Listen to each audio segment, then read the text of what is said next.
Hi, my name is Carolina and this is my podcast Textory, where we read, analyze, dissect, and laugh at historical texts. And now I'm back with Textory Season 3, baby. So some announcements first. This is the last Textory episode. Drumroll, that's going to show up on my YouTube channel. So basically, I'm moving the podcast to a separate channel because it messes up my channel's algorithm probably, and just it doesn't look good. So if you're listening anywhere else, there will be no changes, so you don't need to worry.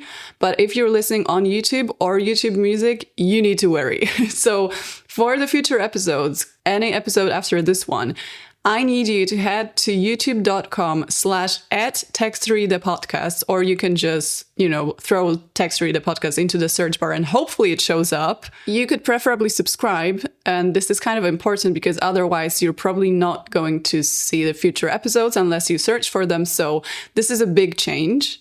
And then, as usual, if you want to support Textory and make sure it keeps going and make sure that new episodes keep coming out, you can head to my Patreon at patreon.com/Textory for the stuff that didn't make it into the podcast, for some visual stuff, cool images, interesting discussions, and just fun things. So join us there. If you want sort of a teaser of what you're going to get this season, we are going to delve into a lot of how-tos. Like, there is a lot of guides and books telling people how to live from the past. There is a lot of people's writings, so there is a lot of diaries, letters, etc. But we're also going to do poetry, which I don't think we've done before. We're going to do some pretty gruesome medical texts. And of course, a lot of romance. So this is sort of what we're up to this season. But today, because I'm back at work, we're gonna talk about work, baby. Specifically, we're going to talk about domestic service.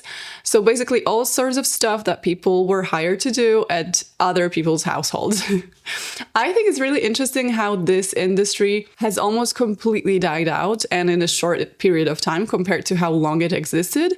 One reason is probably the invention of, household appliances and the rise of people's wages, but it also went from being such a normalized part of society to somehow being almost shunned upon. Like, if your friend that lives alone told you that, they hired someone to do the cleaning for them, you'll probably be like, it's kind of weird, they can't manage on their own. But back then, it was completely normal. If anyone could afford it, they had staff. They had people around the household that were designated for particular household chores.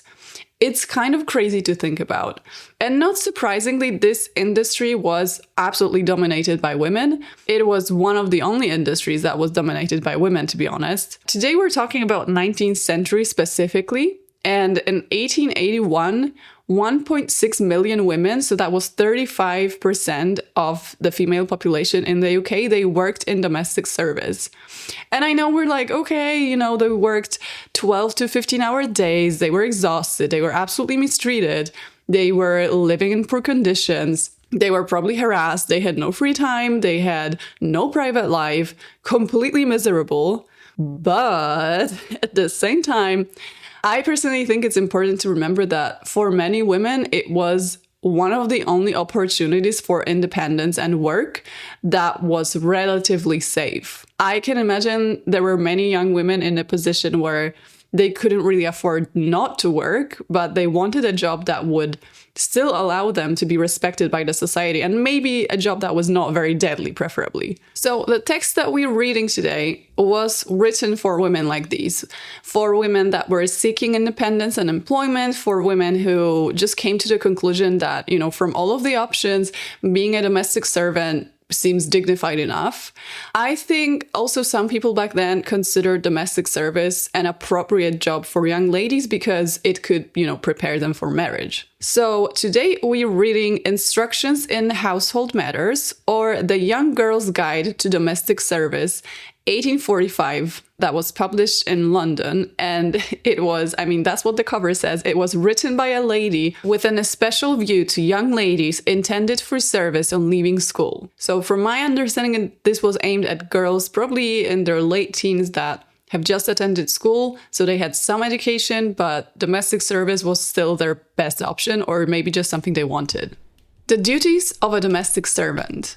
Girls who intend to earn their livelihood as domestic servants will do well to learn beforehand something of the duties required of them, in order that when they begin service, they may not suffer from the evils which entire ignorance of our duties always produces. For instance, it will be convenient to know the names and uses of the various pieces of furniture, and of many other things which are not found in their own homes, as well as the means of keeping such things in order. I actually never thought about this, that if you came from a small household and then you ended up in a massive house as a member of staff, how did you know what was going on? Like, you never saw, even it mentions pieces of furniture, you never saw these pieces of furniture, you never saw these appliances. You lived in much simpler conditions, so this book could be useful to someone that was completely ignorant of what was going on because of the circumstances that they were brought up in. Houses are of various sizes, some large and containing many rooms, others small and having few rooms. The largest houses are inhabited by the richer people, moderate-sized houses by persons moderately rich, and smaller houses by those of humbler means. Okay, Captain Obvious, we get it. The mistress of the house, and in some families the housekeeper, directs the servants and sees that they properly perform their duties. Okay, this is something that I think we rarely think about, is that all of those women that were like, oh, they were just rich and wearing nice clothes and they weren't doing anything. They were running massive households. I mean, obviously they were not doing the physical work themselves, but the management, they were basically managers of their houses. They were the ones hosting parties. If you ever hear like, oh, there was this famous ball, that was all women. Men did not organize events. That was women. Women were responsible for the social circles. Women were responsible for hosting dinners, making sure the menu is appropriate. They were doing all of that. And probably the bigger the house, the bigger the responsibilities, because you had like 100 people under that you had to manage. And that's when the housekeeper sort of walked in, because I'm assuming in the bigger households, that's what the housekeeper was doing to sort of offload the mistress. But either way, she was very involved in the matters of the house.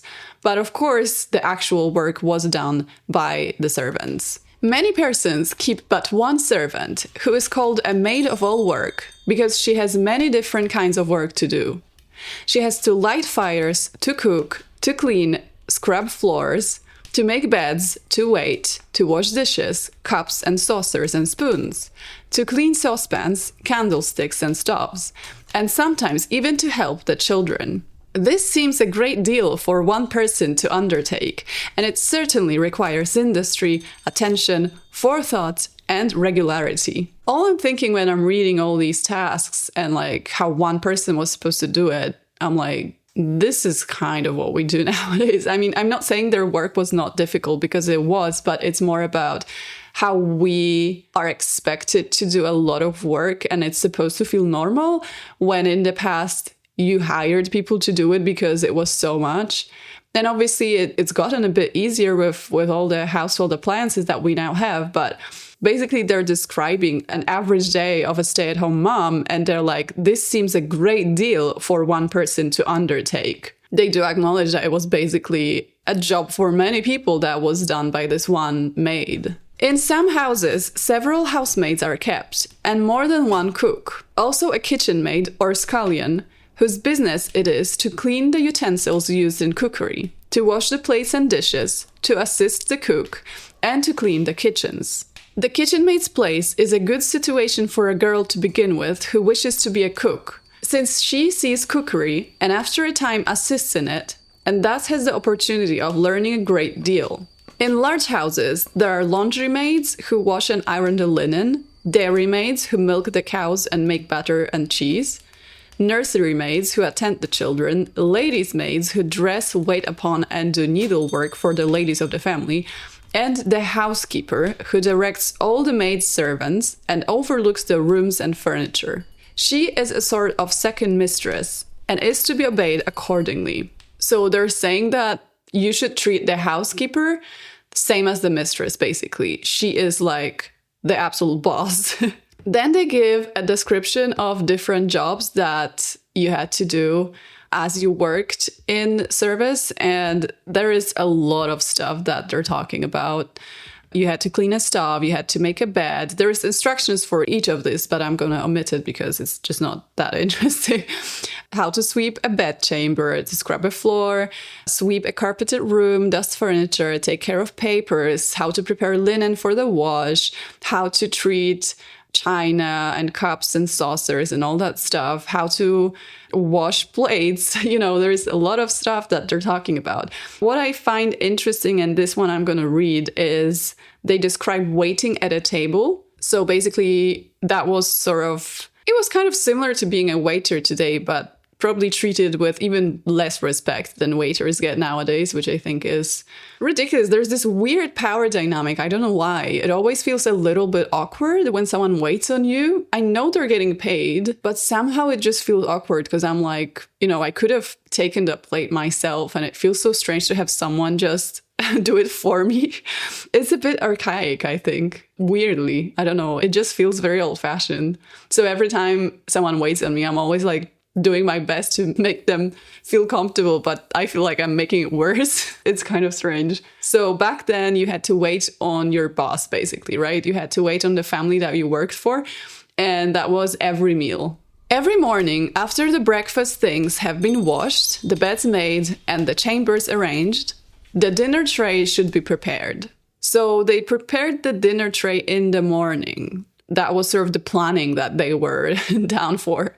Let the salt cellars be filled and the salt laid smooth at top, the cruets replenished when required with vinegar, pepper, and mustard, the bread basket, trays, and waiters wiped, and all the things needed at dinner so arranged that they may be readily carried into the dining room. The preparation of the dinner table varies according to the condition and habits of a family. You will probably, on first going to service, live where the habits are simple and dinner company only received occasionally. In such cases, the daily dinner usually consists of a joint of meat, hot or cold, with vegetables, and a pudding or tart, and sometimes the addition of fish or soup. This is such an English dinner. Every time I'm reading classic literature, most of which is British, they're always like, oh, he was hungry, so he ate like 2 slices of cold meat. And I'm like, honey, you lived in a time of moderate prosperity. You were not starving. Like, you are not working class. You could easily eat something better. And then all of the historical recipes are also always so lame and they don't sound good. And I think it may have something to do with the fact that they did not really use spices, first of all, but second of all, with all sorts of strange meats and fats that do not sound too appealing to me. So maybe that's why. You will prepare the table by dusting it and then spreading the cloth neatly, so that it is perfectly square with the sides and ends of the table. Having brought into the room the dinner tray, arranged as directed above, place the salt cellars at the corners of the table, with a tablespoon on each side of them. Then put a knife and fork, a dessert spoon, a tumbler, wine glass, and a piece of bread for each person about to dine. The plates should be warm and changed after fish. The knives and forks also. Interesting, so they didn't want things to smell fishy, okay. Small plates and knives and forks are required for pudding, tarts, and cheese. These are put on the table when the meat is removed. Take care that the plates are thoroughly warm, but not hot. A very hot plate put suddenly into a person's hands frequently causes much discomfort. To put it mildly, like you could literally burn your boss's hands. But no, it causes much discomfort. I love when Victorians talk about stuff in this like very subtle way when it's clearly not subtle. I find it interesting that they eat meats first and then they eat the pudding and tarts and cheese. Because I feel like nowadays we have a tendency of having a lot on our table at once, or maybe I'm completely wrong. When asked for beer, water, or bread, carry it to the left hand of the person on whom you are waiting, and make use of a small waiter for glasses. So I was confused about what the waiter is. Apparently it's like a tray, I think. When the dinner is removed, collect the dirty spoons and knives and forks in a tray, and the glasses, salt cellars, and cruets on a waiter. Take from the room as much as you can carry at one time without risk of breaking. But never pile the things one upon another or huddle dirty and clean together. Okay, never pile the things one upon another. This sounds like a very long time to clean a table then. Unless, there is a lot of people that are doing the same thing and you're just taking one plate each. I'm actually not sure about this method.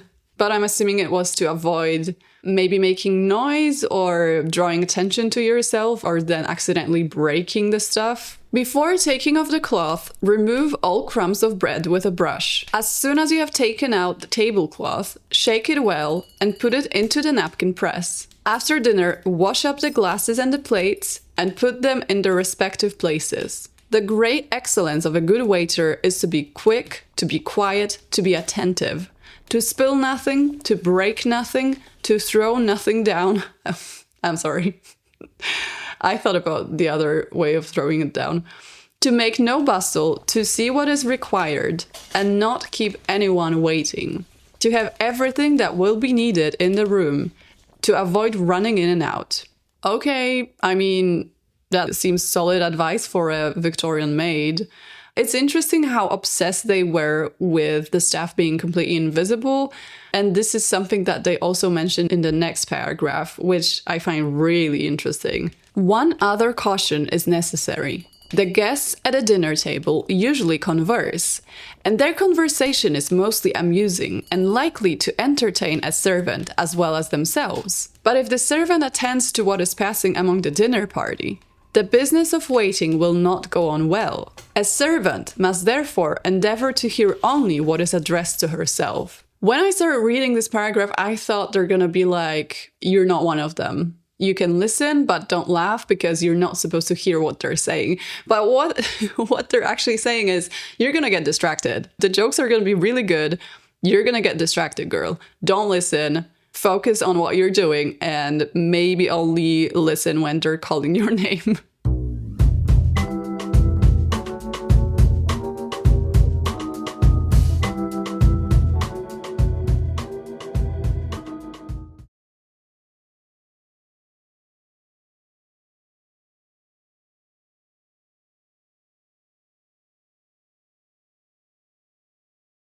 They also have some economical hints. So this is hints on how to save money for the household and not be wasteful. One of the most important household rules is not to eat new bread, for it is expensive and unwholesome and does not afford near so much nourishment as bread 2 or 3 days old. 100% disagree.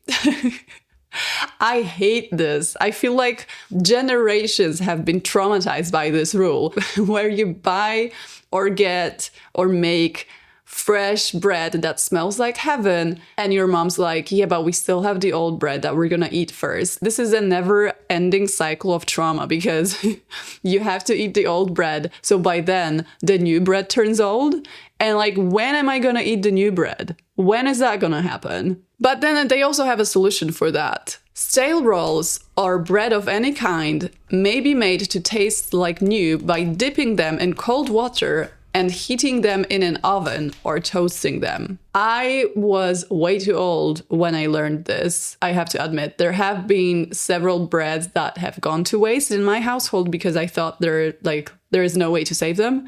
This is so simple, especially for bread that's not like completely old, but like maybe a little bit unfresh, let's say. But also, I don't know what it is about breads nowadays, but they get moldy so quick and my flat is really dry, so I don't know how that's happening. When the steam from a tea kettle appears cloudy, it should be taken off the fire, as the water is then fast boiling away. The steam when the water first boils being quite transparent, so as scarcely to be seen near the mouth of the spout. Literally never paid attention to this. Is that true? Is there a scientist that's listening? How does it work? I mean, it kind of makes sense because I guess it evaporates quicker when it's already boiling, but Floor cloth is convenient to put at the end of a kitchen table, as the dirt and grease of saucepans that may be set upon it can be better removed from floor cloth than wood. Yeah, that makes sense that you should put something underneath the saucepans before you take them off the fire. Thick straw mats are useful to set stew pans or saucepans on, and an iron stand or a wooden barred frame should be provided to place under hot saucepans in a leaden sink. Okay. Why would you place a pot in a sink? I don't know. I'm not a Victorian maid. Maybe they were onto something. Wet clothes should never be left to dry in a sleeping room or in an inhabited apartment, as they make the air in it damp and unhealthy. This always pissed me off a little because, okay, cool if you have a laundry room. Most people don't. I mean, most people I know don't. And when you're a poor student and your clothes just never freaking dry, you are going to put them in your room because that's the only way you can get your jeans dry. That's what I did when I was a student. So I didn't really have a different place to put them in. That was like either that or I'm just going to wear wet clothes. Then there is a chapter called Useful Receipts, which is basically recipes for some household cleaning methods and stuff. I must admit I'm not familiar with most of those, so I don't know if there is actually like some chemical background to it or if it's just like Victorian hoax, basically. So if you're a scientist, again, I hope we have at least one scientist that's listening. Tell us in the comments if it has any sort of substance to it. To remove grease spots, rub some of the yolk of an egg upon the spot. Place over it a piece of white linen and wet it with boiling water. Rub the linen with the hand, each time applying fresh boiling water. Then remove the linen and wash the part with clean cold water. Does that make sense? It doesn't really make sense to me. I don't think there is any chemical component in an egg yolk that could remove grease spots, but maybe I'm completely wrong. To take wax out of cloth. That, I'm assuming, happened a lot since they used a lot of candles and waxy things. Hold a red-hot iron steadily within about an inch of the cloth, and in a few minutes the wax will evaporate. Then rub the cloth with whitish paper to remove any mark that may remain. Again, this is not something that I would consider successful in removing wax. I mean, I know that there are methods where you have a piece of paper and you do use iron, but usually you don't hold it above the material, you just hold it against the fabric. But I've never tried this one. Maybe it does work, actually. Okay, this one. To destroy cockroaches, etc. Poisoned wafers are made for killing cockroaches. A trap is made with a glass well for the same purpose. But a more simple contrivance is to half fill a glazed basin or pie dish with sweetened beer or linseed oil and set in places frequented by cockroaches. They will attack the red wax of sealed bottles but will not touch black wax. Why would they eat wax? I know nothing about cockroaches, to be honest. And thank God for that. Let it stay that way. I don't want to get acquainted with cockroaches at all. Now this one, I don't understand why would you want, I mean, did you ever have like a lot of crickets in your house? Because usually I feel like it's just a one that jumps into your window, but they apparently had a beef with crickets because to destroy crickets at night, set dishes or saucers filled with the grounds of beer or tea on the kitchen floor, and in the morning the crickets will be found dead from excessive drinking. So basically, get those crickets drunk. They made the crickets drunk and they killed them that way. Okay, go off, Victorians. Then we have a chapter on good manners, which is usually a bit cringy because it's like, okay, be timid, don't say anything, be nice to whoever is not nice to you, and it's just a bit annoying. But here it tells you specifically about good manners for servants. Good manners belong to no one class of people. They may be practiced by everybody. It is an error to suppose that they are expected only from rich, high-born persons, or from those who have much time and money bestowed upon their education. There are some few habits which offend against good manners. There is certainly no great harm in them, but as they are disagreeable to other people, according to the rules here laid down, namely, to respect the feelings of others, they ought to be corrected. It is uncouth to walk heavily, to bang doors, to leave them open when you quit a room, to talk in a loud voice, and to shout in laughing. There are certain habits to be avoided at meals, namely eating fast, filling the mouth over full, and speaking with it when full, making any unnecessary noise with the teeth and lips, or placing the arms and elbows on the table. It is necessary for servants to avoid such habits and to observe the rules of conduct which produce good manners. What's strange to me is that none of these habits would be visible to your employer. Like, literally, they would not know that you eat with your mouth open because they would not see that. They would not ever see you eating. So that's something I don't really get. But, it's not a bad idea to have good manners, I guess. I don't know why people have such beef with savoir-vivre these days. Like, it's not going to hurt you to not put your legs on the bus seat. Okay, and then we have a chapter that's called A Few Words on Dress, which is obviously, if you're following my channel, you're going to know that this is the part that's the most interesting to me because fashion! So, how did servants look in 1840s? I have to admit, this is not the typical Victorian servant look that you're used to. That emerged by the end of the century, sort of 1880s, 1890s, and lasted well until the First World War, or even 1920s maybe. So this whole uniform that you're thinking of with like the black dress and the white accessories, this was reserved to like the rich households only because the less well-off ones did not really care what the servants were wearing. And B, that's way later. So back in the 1840s, this was still sort of loose. You didn't really have exact rules as to what to wear as a servant. And I think this is what the author alludes to here because she's trying to be like, be respectful in your choices because you are going to make choices with your clothing. You are still allowed to do that, unlike your later versions of servants. So be sensible about it. With regard to dress, a servant has 2 points to attend to: neatness and economy. A servant's dress should be suited for her work. If she buy finery, it will be of no use to her. She will only lay out a certain sum to look genteel as she considers it. But this is a mistake, for finery is not gentility. Those persons only are genteelly dressed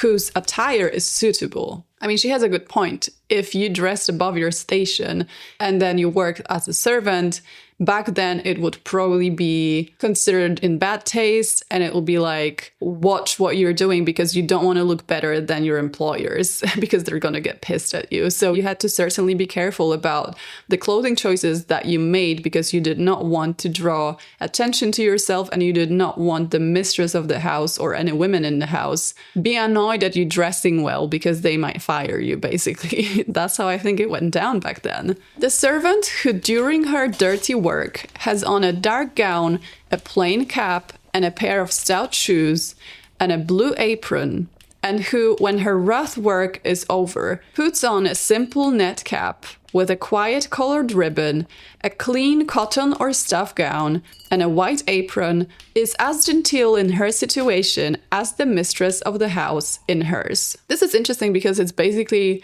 like an unspoken sumptuary law. So there were, I think, no laws back then in 1840s regarding what people could wear, considering their station and their occupation and their social situation. But apparently that was still sort of perceived by people. You didn't have to have those written down as laws, but people would still think badly of you if you dressed too well. Good taste may be exercised in the choice of suitable and becoming colors and patterns. Good and useful things may also be pretty. A good useful gown, when out of repair or grown a little shabby, may be mended or taken into common wear. But finery can only be thrown away or worn with its faded, trumpery, uncomfortable look. And how can such an appearance be called genteel? Neatness and propriety are the truest gentility. I'm curious as to what she refers to as finery, because I'm assuming she means clothes that are A, fashionable, and B, maybe decorative, like they have a lot of stuff going on.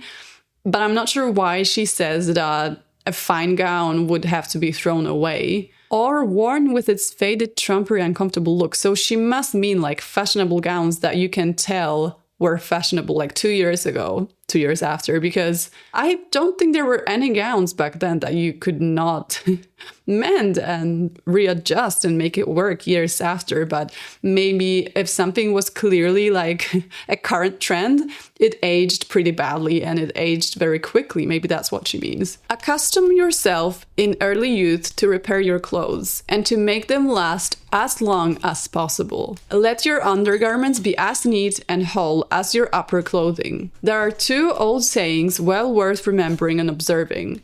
A stitch in time saves 9. A penny saved is a penny got. This is very good. This is actually annoyingly good advice because I'm the one that does not do a stitch in time. I'm the one that does 9 stitches after when it's already like completely broken. And because I wear a lot of vintage clothing, they do tend to break a lot and I do tend to ignore it. Like recently I had this serious meeting with like a government official and I wore my black jacket because I was like, that's the most like neutral and elegant thing I own. And like in the middle of it, I noticed that I have a huge rip under my arm. But luckily, because the lining was black as well, you could not really tell. But I was like, this is kind of unprofessional, is it not? Clothes that are mended as they require it will take less time in the repairing. Okay, don't call me out like that. Why did you have to mention me? And last much longer than those which are neglected or worn as long as they will hold together. Okay, shut up. Thus, stitches and pence will be spared and saved and earned. Mind your business, lady. Like, I'm gonna walk around with my armpit completely torn. Let your workbox or bag be properly fitted up with needles, cotton, and tape, and keep them in such order that they are always ready for use. When you buy a gown, take care that you have a piece left for repairs. This is brilliant advice, actually. And I'm kind of sad that this is not a common practice nowadays, just to like add a piece of fabric that the dress or the garment was made of to the garment so you can fix it in case it like tears or something happens. Or even if they added bigger pieces, so then you could maybe widen it as your body changes, that would be honestly perfect, because the amount of times I bought a vintage piece and the skirt was a little short, but they folded a mass amount of fabric in the hem. So then I could just lengthen it and it's perfect for me. You know, they were a lot more adjustable. And I'm assuming they're talking about a case where you had a gown made for you, because obviously back then you didn't just go to a shop and picked a gown. Take care that you have a piece left for repairs is very good advice. I think I only do it when I make my own clothes. I usually leave the fabric leftovers just in case something happens, just in case my body changes, so I can maybe mend it or adjust it years after. A good plain bonnet ribbon that will last a summer will be cheaper in the end than a trimming that easily spoils even at double the price. And though artificial flowers in your bonnet or cap may appear very smart, and other girls wear them, remember that the money it costs will produce future comforts if put in the savings bank. What kind of advice is that? Like, this is the only time she mentions money and financial issues. She's like, remember that when you buy artificial flowers, you could actually save up that money. But anything else, you go, girl. But artificial flowers are actually, that's a no-no. That's where I draw the line. A poor boy in a workhouse once told a lady his sister wore artificial flowers. He could scarcely have uttered a more severe reproach upon that sister. What a weird beef that is. Your wages will be earned laboriously. Let them be spent wisely. Okay, that's good advice, but also let a girl live. Like, if she wants flowers on her hat, it's not the end of the world. This is all. I think I have a problem because books like that, where everything is centered around a particular job or a particular activity and everything is so neatly described to you, I fall for that fantasy. I'm like, wow, like being a maid in a Victorian house, imagine that. Like, I know it's bad, but at the same time, it sounds so interesting. I think it's just my problem with wanting to time travel, because obviously I would not want to be a Victorian maid. It was a horrifically hard job. And probably for a young girl in a Victorian house, it was also dangerous in terms of the people that came in, the possibility of being harassed, the mistreatment that you got from the people that there was a power imbalance with you and them. But at the same time, I kind of want to see it. Like, I really want to go to that Victorian kitchen and see how efficient and fast and hardworking they were, and the sort of system that they had together. It's just, I don't know, it's just interesting, because I think it's also because you don't really get to hear those stories. You only get books like these where it's like how to be a good servant so your employer is happy, but you rarely get to hear those people's stories and what actually went on downstairs, apart from like the recipes or the rules set in the house, but you never actually get to hear those people's experiences. And I feel like we're missing a lot. I think, a day in a Victorian household where I could just watch them work, that would do it. That would do it. Only a day. I don't want to live there. It's horrific. I would die. But a day, count me in. So that's my hot take of the day. Anyway, that's the end of this episode. If you want to support the podcast, head to patreon.com/Text3. I don't have a website. What the hell? But also, in more important news, remember that from now on, new episodes of the podcast will be on YouTube, not on my channel. It will be on a separate YouTube channel called Text3 the Podcast. So head there, subscribe, and do all the stuff that you need to do to be up to date with the newest episodes. So thanks for listening, and I'll hear you in another episode. Bye!